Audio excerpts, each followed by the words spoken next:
Marvel, Toei, Tokusatsu, heróis de quadrinhos, cinema, o que tem isso a ver uma coisa com a outra? A gente tá muito em voga aí com cinemas, personagens da DC e da Marvel, e a Toei tem participação da Marvel lá no comecinho dos anos 80, final dos anos 70, e mais um Tokudok no ar para falar sobre Toei e Marvel e o contrato que eles tiveram e personagens que basicamente se conectaram esses dois universos. E para conversar comigo sobre isso, temos aqui direto do Pipoca e Nanquim, Bruno Zago! Valeu, Danilo! O Pipoca invadindo o Tokudok aqui! Você perguntou o que tem a ver. Tem tudo a ver, né, Danilo? Tem Heróis, tudo a cara. ver, cara. São super-heróis. Exatamente, é muito legal ver esses universos conectarem. Eu espero que um dia isso volte, inclusive, a acontecer. Parece que vai rolar, porque tem aquela animação do Aranhaverso, pelo menos o Aranha vai aparecer de alguma maneira, alguma menção. Já teve no primeiro, Bruno, lá no primeiro no filme do Aranhaverso, a animação, tem uma menção ao Leopardo. O Miles tá desenhando e um dos desenhos em cima da prancheta dele é Rabiscos. o Leopardo. Aquele E tem o easter egg Leopardo, lá, pode cara. crer, Aquele cara, easter egg pode crer, tem maravilha mesmo. ali. E agora tomara, parece que, segundo o diretor, ele vai aparecer lá. Então eu quero falar exatamente disso contigo, cara, porque assim, a parte do Tokusatsu eu entendo, eu já assistia, mas eu queria muito entender essa parte da Marvel, como é que conecta pra cá. A Toei e a Marvel, elas fizeram um contrato, como a gente já gravou, tem um outro vídeo lá no Pipoca Nanquim que a gente só falou do Aranha, a gente Do já Aranha fez um japonês. vídeo sobre isso, exato. A gente só falou sobre isso lá no vídeo, lá no canal do Bruno, lá no Pipoca e Nanquim. Vídeo de meia hora conversando sobre o Aranha japonês. Ficou muito legal. E eu quero falar desse Aranha aqui porque é o seguinte, rolou um contrato com a Toei, a Marvel e a Toei fizeram um contrato lá no final dos anos 70, em 1978, teve a primeira série, parceria entre Marvel e Toei, que é a série do Homem-Aranha, aquele Homem-Aranha que só foi feito para ficar no Japão e depois de muitos anos escapou. Pegou, jogou a teia dele, vazou do Japão, escapou pro mundo inteiro. Ainda bem, né? Senão a gente não saberia dele. Muito bom, porque os americanos souberam dele e tem essa possibilidade desses easter eggs, dessas aparições extras, né? A própria Funko lançou o boneco do Aranha por conta dessa saída dele do Japão. Então eu quero falar disso, cara, porque assim, esse contrato que começou em 78, a primeira série foi do Homem-Aranha. Mas por que exatamente o Homem-Aranha, cara? O Homem-Aranha sempre teve muito em voga no lance da Marvel ali. O Homem-Aranha era sempre o personagem principal da Marvel. Toda a história da Marvel, até hoje em dia, tudo que a Marvel precisa testar de legal, ela testa com o Homem-Aranha. De princípio, era muito com o Quarteto Fantástico. Então, precisamos de um vilão novo, vamos jogar na série do Quarteto, vamos ver se esse vilão tem aceitação. Precisa de apresentar um personagem novo, Pantera Negra, vamos jogar no gibi do Quarteto Fantástico. Mas depois da estreia do Aranha, e quanto mais ele foi ganhando revista, mais famoso ele foi ficando, até que depois o Aranha acabou sendo esse teste da Marvel. Então até mesmo quando a Marvel foi fazer um universo inteiro novo, que é o universo Ultimate, né? Eles estrearam com a revista do Homem-Aranha. Quando foi fazer o Homem-Aranha 2099, eles estrearam com o Homem-Aranha. Então, provavelmente, quando foram fazer com a Toei, eles pensaram justamente no Homem-Aranha. Por quê? É o personagem que tem um conceito mais revolucionário, digamos assim, da Marvel Comics. Um super-herói com problemas comuns, com poderes muito diferentes dos da concorrência, né, da DC Comics e mesmo dos outros personagens da casa, um super-herói mais novo, que conversa com o público leitor. Então, acho que foi por isso, e também por conta do sucesso incrível que o personagem tinha. O personagem era tão famoso, Danilo, que teve uma época que uma revista grande dos Estados Unidos fez uma pesquisa entre o público leitor da revista para saber quem era a personalidade, a maior personalidade americana. E o Homem-Aranha acabou ficando em quinto lugar ou segundo lugar, eu não me recordo agora. O personagem fictício foi listado numa lista de personalidades americanas como entre as maiores. E quando a gente chega falando que o Homem-Aranha era muito... A gente tá falando exatamente do Peter Parker, porque Isso. agora a gente tem outras versões do Aranha. A gente tá falando do Peter Parker nessa época de 1978. O Miles Morales foi criado muito tempo depois, inclusive no universo Ultimate que eu citei, mas só depois que o Peter Parker morreu que o Miles Morales entrou, e mais pra frente ainda que o Miles Morales veio pro nosso universo lá, depois de Guerras Secretas, né? Hoje o universo Ultimate não existe mais, o Miles e o Peter convivem no mesmo mundo, e inclusive, por causa disso, estreou a série Aranhaverso, que começou a pegar Homens-Aranha de vários universos e apresentar pra galera, e fazer um crossover com eles. Quando esse crossover tinha tudo pra ser tosco, né? Nossa, vão reunir vários Homem-Aranha, o Porco-Aranha, sabe, umas coisas esquisitas. Será que vai dar certo? E deu, fez muito sucesso a ponto de virar o filme, né? E o próprio Aranha japonês aparece aqui nessa revista. Ele faz uma participação pequena, mas muito interessante também, é divertido demais a entrada dele, quando ele fala que ele é o emissário do inferno, né? Inclusive, aí tudo aquilo que fez o sucesso do Aranha nos Estados Unidos não foi aproveitado pro Aranha da Toei, aí que é maluco demais, né? Provavelmente escolheram o Homem-Aranha dos Estados Unidos por conta do sucesso que ele fazia lá, por causa das suas características, e aí não usaram nada na série da Toei, basicamente, né, cara? A série da Toei é totalmente desconectada a pedido da própria Marvel, né? Que é pra não ter conexão com esse Aranha. Quem que era o Homem-Aranha de 78? Já tinha toda aquela conexão com o uniforme negro do Venom, já tinha... Estavam começando... Quando que o Aranha estreou? Qual que é o nascimento do Aranha? Quando? O Aranha estreou em 1962, junto dos grandes personagens do universo Marvel, né? Um hit atrás do outro ali que o Stan Lee e o Jack Kirby e o Steve Ditko foram fazendo, né? Mas esse lance do uniforme negro foi bem mais pra frente, né? Já não era nem o Steve Ditko desenhando, foi lá nas sagas Guerras Secretas. Guerras Secretas é porque uma pesquisa feita com as crianças indicava que a palavra guerra era muito famosa entre as crianças. Quais palavras vocês mais gostam, molecada? Aí foram, dentre várias citadas, a palavra guerra e a palavra secreta tava lá. Então, guerras secretas. Sempre pra vender, né, cara? Mas é o mesmo caso do Aranha japonês. Mesma tudo coisa. Pra vender. Por isso que ele tem o bracelete, por isso que ele tem o robô, por isso que ele tem o carro. É tudo pra vender, cara. É a vender, mesma coisa. Exatamente. Deixa eu dar um outro toque aqui. Pra quem gosta desse universo Marvel com Tokusatsu, eu já tenho um outro vídeo aqui no canal que é Godzilla contra os Vingadores, Godzilla contra o Quarteto Fantástico. A Marvel também publicou Godzilla um bom tempo. Então tem um material que eu já fiz aqui no canal de Godzilla contra os heróis da Marvel. Eles realmente lutaram. Tem o Coisa saindo na mão com o Godzilla. Coisa linda de ver. Nossa, isso eu não vi, cara. Imagina!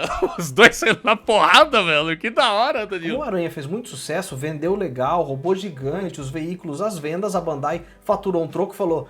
Temos que fazer isso mais uma vez. Foi primeira vez que um personagem com poderes entrou num robô gigante, não foi isso, Danilo? Foi no Homem-Aranha, né? No live action dessa maneira foi o Homem-Aranha, ele mudou ali todo um caminho de como se trabalhava Tokusatsu pra TV naquela época. Isso a gente tá falando de 78, pessoal. E aí, a próxima série, ano seguinte, 1979, já ainda com esse contrato com a Marvel, a Toei lança Battle Fever J, que foi uma equipe com 5 pessoas, já não era um só mais, que foi inserido esse lance do robô gigante também. Por isso que é considerada a Battle Fever J, Bruno, o primeiro Super Sentai. Aí o Battle Fever J chegou também com essa... Seria algo parceria também, Toei e Marvel, mas eles falaram assim, cara, por que a gente vai depender da Marvel se a gente tá fazendo tudo pra gente? Tudo a gente tá criando. Todos os personagens são nossos. A gente mudou o Homem-Aranha inteiro, tirando o visual, a gente alterou tudo aqui e ficou ótimo. Essas séries não iriam pra lá, não iam sair do Japão. Então eles falaram, vamos fazer do nosso jeito. Então criou a série Battle Fever J, que são 5 personagens, Battle Japan, Quênia, France, Cossack e a Miss América. Cada um de um país, né? E provavelmente isso tenha vindo o Battle Japan de Capitão América. Miss América já fica claro também que é indicado. E tudo isso já veio em 79, seria mais ou menos o que a gente podia falar de uma intenção dos Vingadores. Mas os Vingadores são dessa época, já é de antes, né? A ideia dos Vingadores é bem de antes. A ideia dos Vingadores vem de antes, vem de 1964, né? O universo Marvel do Stan Lee e Jack Kirby, ele nasce em 61 e é em 64 que eles criam os Vingadores, meio que pra tentar imitar a Liga da Justiça ali, reunindo os grandes astros da editora numa super equipe, né? E eu tenho certeza de que foi essa ideia de uma super equipe, com personagens famosos que a Marvel quis fazer com a Toei. São os Vingadores, só que numa equipe do Japão, né? E eles acabaram, no fim das contas, decidindo criar personagens novos, ao invés de pegar igual foi o Homem-Aranha, né? Pega o Homem-Aranha e coloca ele igualzinho na tela. Em vez de... Essa ideia depois mudou. Vamos, ao invés de pegar os Vingadores... Porque o Homem-Aranha... Ele tem muita roupa, a roupa dele é muito característica. Exatamente. Né? Então eles já estavam com esse contrato de fazer o Aranha. A segunda série não houve uma coisa de vamos adaptaram algo ou não da Marvel. Então vamos fazer do nosso jeito e podemos usar essa parceria. Exatamente. Então eles fizeram do jeito deles. Vocês podem usar o Battle Fever J aí nos Estados Unidos e a gente usa aqui no Japão. Tanto que nos Estados Unidos virou um universo, né? O Battle Fever J existe dentro do multiverso da Marvel, né? É a Terra 79.203. Olha isso, né, cara? Esse lance das terras é muito curioso, Eu queria né? entender isso. Você que tá por dentro desse lance da Marvel, o que é esse negócio de terra? Como que funciona isso? O multiverso deles, né? Só que a terra principal é a 616, ela não é a Terra 1. Tipo, na DC Comics, a Terra é a Terra 1, a principal é a 1. Só pros fãs ficar podendo anotar e dizer de qual universo é qual personagem, né? Alimento pra nerd, do jeito que a gente gosta, isso, né, alimento pra o número geralmente não faz sentido. Não faz sentido nenhum. É totalmente aleatório, não tem nenhum sentido. Isso é muito trabalhando em Tokusatsu e em Ultraman. Ultraman tem um multiverso, inclusive o Zero, Ultraman Zero, filho do Ultra Seven, ele consegue viajar entre as terras, diferentes terras. Isso é muito usado em Ultraman. Nessas outras séries, Super Sentai, Kamen Rider, tem versões, mas não é algo tão trabalhado quanto a Marvel, pelo que eu percebo, que a Marvel trabalha isso bastante. A DC até mais, viu, Danilo? É um recurso legal de trabalhar, né? Porque dá certa liberdade para os autores poderem fazer histórias fora da cronologia formal, né? Aí você joga fora depois aquilo? Não, você fala, não é na cronologia formal, não é canônico, mas existe numa terra alternativa XXX. Só que o Battle Fever J nunca mais apareceu nas histórias em quadrinhos americanas, né? É um universo esquecido, digamos assim, né? Entre aspas, aí eles não trabalham mais com o Battle Fever J. Mas tá lá, uma hora, quem sabe, aí eles possam jogar pro público de novo aí pra fazer uma saga. Então a gente tem esses 5 personagens, deixa eu entender.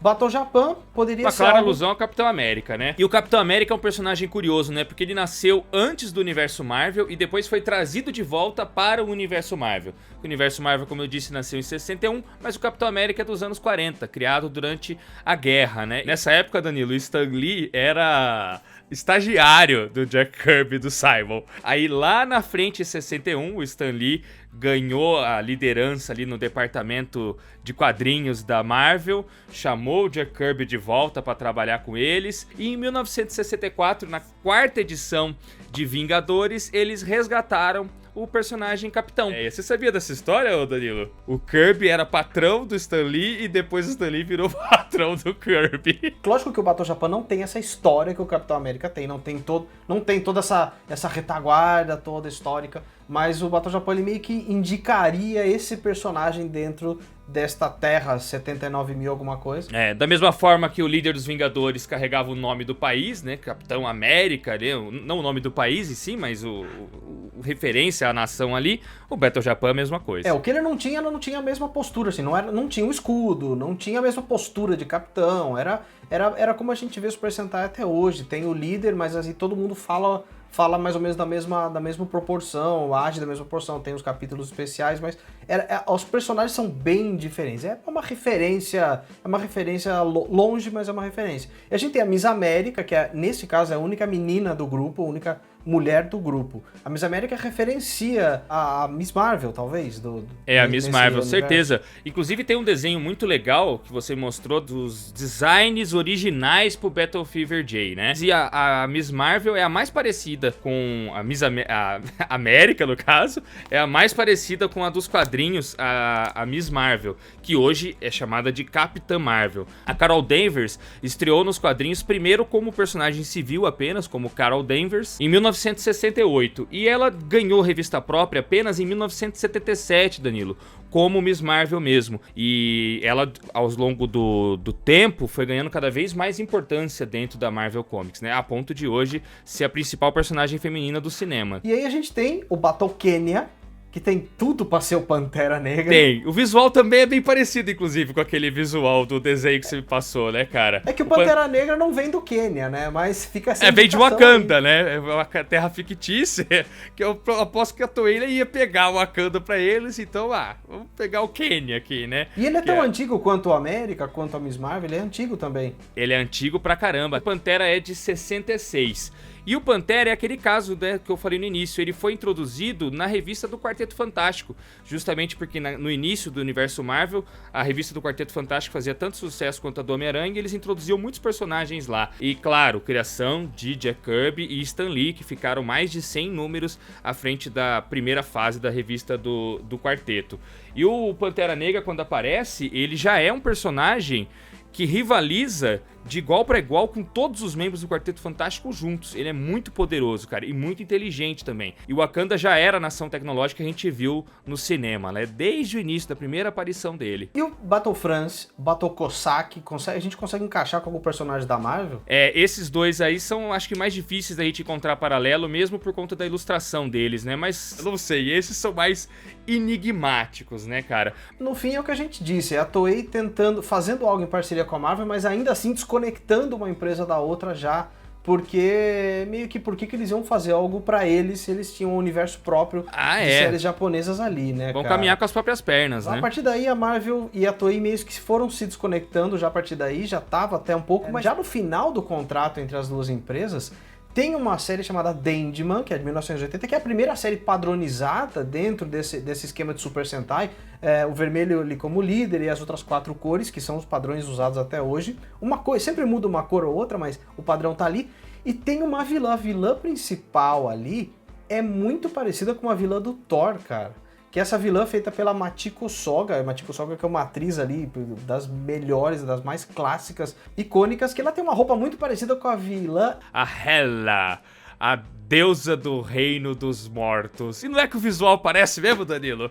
Caraca, cara, é muito parecido, muito mano. Inspirado, foi muito inspirado. As cores são um pouco diferentes, mas a inspiração tá ali, né? A personagem Adrian, que é a da Machiko Soga, que é nesse personagem, a vilã de Dandyman, ela não tem muito a ver, pelo que dá pra se entender, dessa vilã do Thor. Mas a vilã do Thor provavelmente já existe há muito mais tempo do que de 1980, onde surgiu essa, né? Desde 1964, Danilo. Ela entrou nos gibis na mesma época que o Capitão América foi trazido de volta. E olha que legal, né? Teve o Thor, ele foi criado dentro de uma revista que chamava Journey into Mystery, que era uma revista que já existia em publicação dentro da Marvel Comics. Em determinado momento o Thor começou a participar da antologia dela, né? Porque publicava várias histórias e colocaram o Thor ali no meio. E aí, a partir de uma determinada edição, o Jack Kirby e o Stan Lee começaram a fazer historinhas de 5 páginas, depois da história principal do Thor, contando os contos de Asgard. E olha só, inclusive eu tenho uma compilação desses contos aqui, né? E foi em Journey into Mystery 102 que a Hela apareceu pela primeira vez, né? Eu tenho até a aparição aqui, olha que legal a imagem dela caminhando toda imponente aqui pra cima dos personagens e tal, com mesmo um visual já muito parecido, inclusive, com esse que a gente viu no cinema. Ela não mudou tanto de lá pra cá, porque realmente o Jack Kirby sabia criar uniformes, vestimentas, de uma forma tão incrível que não compensa mexer nisso. Até hoje é muito parecido com o que foi feito naquela época, né? O negócio, eu queria muito te trazer pra cá pra conversar sobre isso, porque assim, eu não manjo, eu conheço o universo Marvel, eu vi os filmes do cinema, eu li muito quadrinho quando eu era mais novo, mas eu não tenho essas conexões que você consegue fazer. Por isso que eu chamei o Bruno pra cá, pessoal. Vocês insistiram bastante pra ter uma collab Pipoca Nanquim. Oi, rei de um papo maravilhoso. Rei de um papo maravilhoso. Inclusive, assim, se você viu algo que a gente não viu, se você viu sabe alguma coisa que a gente não falou, deixa nos comentários. O comentário tá sempre aberto pra vocês. A gente quer muito incrementar com os comentários de vocês aqui. Inclusive, sugestões para próximas collabs, vocês deixam aqui embaixo sem dó. Comentários abertos, a gente volta e conversa sobre outras coisas mais. Cara, legal demais fazer essa conexão, assim como Toei e Marvel, Tokudok e Pipoca Nanquim, porque lá vocês falam muito mais desse universo do que eu aqui, vice-versa, né? Lá vocês falam um pouco de Tokusatsu, que eu falo só disso. Pô, obrigado demais por essas infos, cara, porque eu tava muito curioso com essas conexões. Mas cara, é curioso mesmo, Danilo, igual você falou, por que justamente a Hela? Tudo bem que é uma vilã imponente, poderosa e tal, mas por que justamente ela? Por que justamente o Homem-Aranha? Sendo que os caras tinham os X-Men, tinha o Homem de Ferro, tinha trocentos outros. Por que esses? Rei de um papo gostoso, rei de teorias muito legais. E nunca foi oficializado isso de um porquê, nem no documentário da Disney é oficializado por que exatamente o Homem-Aranha. A gente tá aqui exatamente pra bater esse papo, pra tentar conversar sobre isso e entender um pouco. É por isso que eu trouxe o Bruno pra cá. E aí, então, cara, obrigado demais. Gostei muito. Eu que E agradeço, aí... Danilo. Aprendo demais com você aqui sobre Tokusatsu, mano. Quero falar comigo. mais lá no canal, levar você mais pra participar por lá Vamos. também. Mesmo porque o nosso canal também é uma editora, né, cara, de quadrinhos. E a gente vai lançar o mangá do Spectreman.